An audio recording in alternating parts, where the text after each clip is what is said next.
जी गुरुजी, शिवनारायण। हाँ तो ऐसा है कि अभी एक जो ग्रेगोरियन ईयर है, इसका जो चेंज होना है उसका फर्क इसलिए पड़ता है क्योंकि नंबर चेंज हो जाते हैं।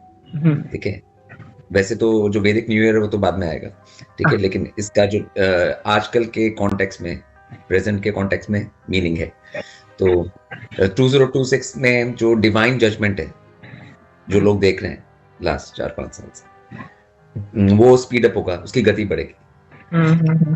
जो डिवाइन जजमेंट है उसकी गति बढ़ेगी। ठीक है, सबसे पहले तो ये, ठीक है, तो जो नेचुरल डिजास्टर्स ये सब जो देख रहे हैं वो सब गति हम्म। पकड़ेंगे। ठीक है, ये फर्स्ट चीज होगी, डिवाइन जजमेंट बढ़ेगा क्योंकि वो अब जैसे लोग देख रहे हैं कि सिचुएशन वैसी बनती जा रही है कि वो जरूरी है। तो जब कोई चीज जरूरी होती है तो उसके हिसाब से उसकी गति भी बढ़ती है। ठीक है, तो डिवाइन जजमेंट की गति बढ़ेगी इस साल से, फर्स्ट। नंबर 2 ये है कि जो वॉर्स हैं, देख रहे हैं, तो जितने भी ह्यूमन लेवल की वॉर्स हैं वो भी गति पकड़ेंगी, वो भी बढ़ेंगी। ठीक है, वो बढ़ेंगी, लेकिन उनमें कुछ फेक पीसेस भी आएंगी, फेक पीस, हर ओके। जगह फेक पीस भी आएंगी इस हम्म। साल। ठीक है, तो लोगों को लगेगा कि अब खत्म हो गई वॉर, अब नहीं होगी।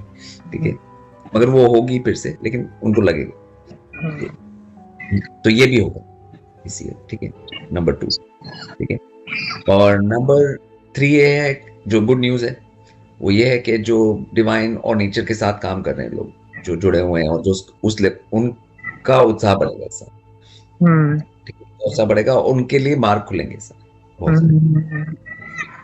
जो भी डिवाइन और नेचर के काम करें उनके लिए इस साल चीजें बढ़ेंगी, उनमें ज्यादा उत्साह बढ़ेगा, उम्मीद आएगी, उनको लगेगा कि हाँ हम कुछ कर सकते हैं।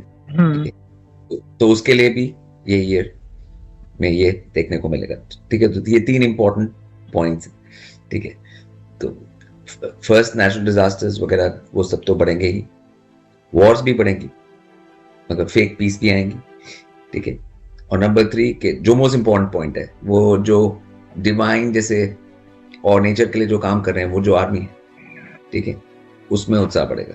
वो सबसे इंपॉर्टेंट पॉइंट है। ठीक है, इस मतलब तो जितने भी दर्शक हैं, पिछले साल भी हमने बात किया था गुरुजी, जैसे कि उस साल में एक पॉइंट मैं करना चाहूंगा। आपने जो एआई के बारे में बोला था कि एआई बहुत तेजी से बढ़ेगा और मतलब ऐसा हो जाएगा कि कौन सी चीज रियल है और कौन सी चीज फेक है वो भी पता चलना बंद हो जाएगा, और वो बहुत तेजी से हुआ। मतलब 2025 में ऐसा हो चुका है अभी एआई की कोई वीडियो कोई इमेज देख के बता ही नहीं सकते कि कौन सी रियल है और कौन सी फेक है।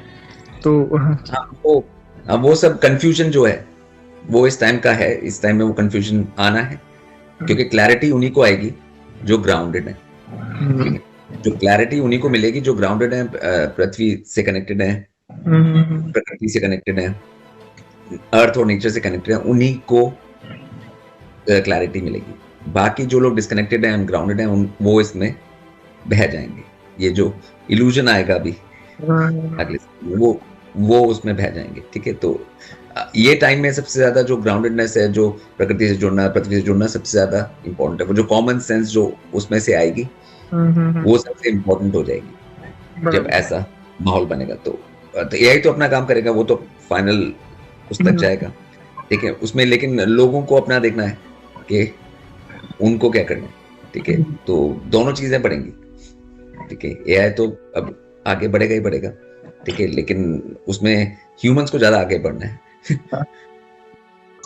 नेचर और प्रकृति से कनेक्शन में एआई से।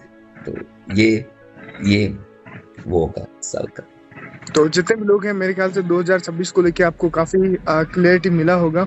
बाकी जो लोग भी आप पूछ रहे थे वॉर्स के बारे में और जो नेगेटिव साइड के बारे में, मुझे लगता है गुरुजी ने अच्छे से उस तरफ भी संकेत कर दिया है।